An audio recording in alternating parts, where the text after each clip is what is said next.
When I did not see the manifest presence of God at work in our church, I went before God and then came out of the presence of God before the people of God and said, we've sinned. That's why God is not manifesting himself to us.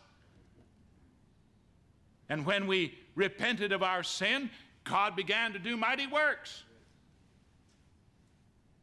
I'd read the scripture that says, when I put it in the hearts of my people to acknowledge that Jesus is the Christ, the only provision of redemption for a whole world, and I put it in their heart to understand he's the Son of the living God, when my Father does that, I'm going to build my church on that, and the gates of hell will not prevail against it.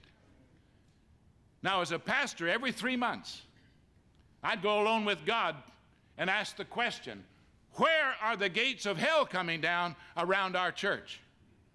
Because if he built our church, we can see the evidence of the gates of hell coming down.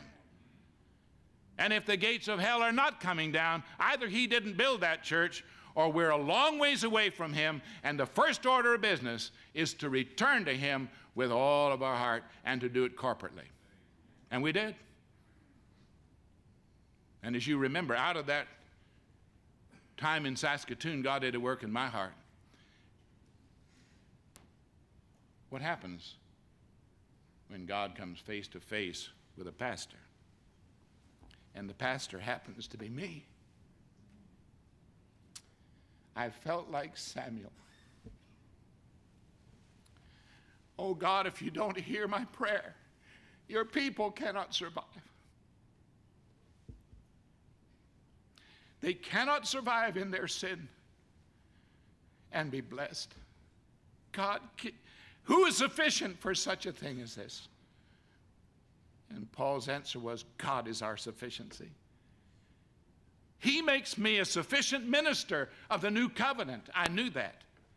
And I said, oh God, what do I need to share from your word so that your people will return to you and love you in holiness and serve you alone with all their heart? And week after week, God would do a work in me, for I had no right to share with the people of God what was not incarnate in my own life. And it was a devastating time.